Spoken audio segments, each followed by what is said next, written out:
Rush Limbaugh is going to use the terrorist attack in Texas to make some really dumb political points. I wonder how the president's going to respond to the situation in Garland, Texas. ISIS shooters show up because it is said they were provoked.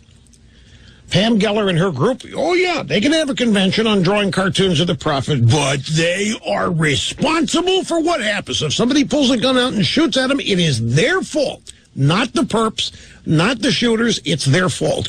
Because Islam tells us you cannot draw pictures of the prophet. Okay, fine.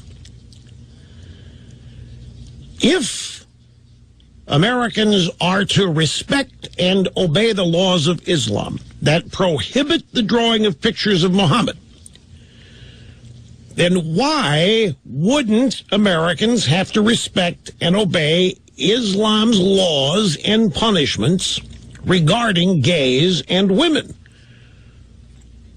I mean, if it's that important to them, who are we to disagree? If they say you can't draw pictures of the prophet, and we say, you're right, we can't. And anybody that does, why, they're going to get what's coming to them.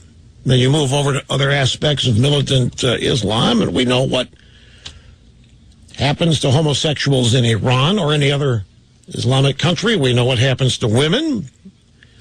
Well, if we're going to respect and obey the laws about drawing cartoons of the prophet,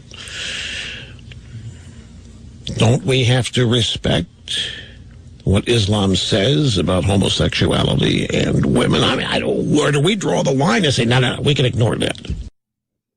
You would like that, wouldn't you, Rush? That's the overwhelming sense I got when I listened to him make that argument. He thinks he's being cute and he's catching liberals. Aha! Liberals say that we need to follow the rules of Islam when it comes to drawing the Prophet Muhammad. No, they don't. No liberal ever said, yes, we should ban drawing Muhammad. Some liberals have said Pam Geller's an asshole, as based on her previous history, and calling Obama a Muslim and, saying he's a Manchurian candidate and she's in favor of all these wars and she's a right-wing kook, so we disagree with her. But nobody ever said, hey, let's ban these people from drawing Muhammad. Nobody said that. Nobody said that. You made that up.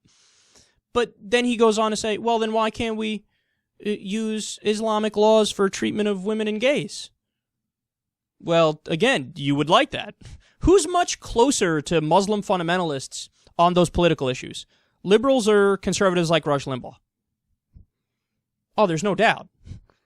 Rush Limbaugh might be a tad softer on gays and women. He might not force women to cover up, but he does want them in the kitchen. He might not kill gay people, but he doesn't want them getting married, and he doesn't want them having equal protection under the law. So you agree a lot more with them. He's trying to make it seem like, aha, liberals want to do Sharia law in America with Muslims and gays. No, what you want to do is much closer to it. We actually want equality. That radical thing. But he's not done yet, because now he's going to blame somebody who you probably could have seen this coming from a mile away. President Obama. So the president says the future must not belong, and the slander of the prophet is according to Islam, not me. Militant Islam says drawing pictures of the prophet Muhammad is slander. It's criminal. And Obama himself said the future must not belong to those who slander the prophet, i.e. Pam Geller and her group. So if the president, and he said that at the UN, he said it in a number of places, does that not sort of green light people in ISIS who want to take up arms and go after people whom they believe are slandering the prophet? Yes, Obama green-lighted the Muslim fundamentalist terrorist attack in Texas. How can anybody take Rush Limbaugh seriously? What did he do? Did he pick up the phone and call his buddies in ISIS? Say, Ahmed, you must act. Is that what he did? No, he didn't do that. You want to know why he didn't do that, Rush? He was too busy blowing ISIS up with flying robots in the sky. He was busy killing them.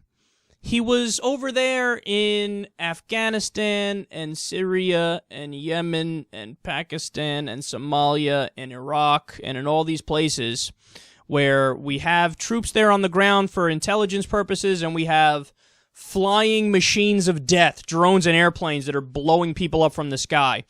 He was too busy to green light the terrorist attack in Texas because he was busy fighting on the other side of that battle and killing people in ISIS. Rush Limbaugh is helplessly stupid. And the guy, he's just a dyed-in-the-wool partisan. It's that simple. No matter what the situation is at hand, blame Obama. Even when Obama happens to agree with Rush Limbaugh on a policy proposal or something that Rush says he believes in, like, for example, when President Obama made over 90% of the Bush tax cuts permanent. Well, then, lo and behold, what happens? Rush Limbaugh, I'm now against that because he's for it. He's for it. There's a term for this that, I forget who came up with it. I think it was Bill Maher, but Obama derangement syndrome, or black tracking. Black tracking is when you now disagree with the thing you used to agree with because the black president is now agreeing with it. So that's Rush Limbaugh, and it explains him perfectly, and his mind is now so warped that he actually makes the argument that President Obama wanted the terrorist attack to happen in Texas. Stay classy there, Rush.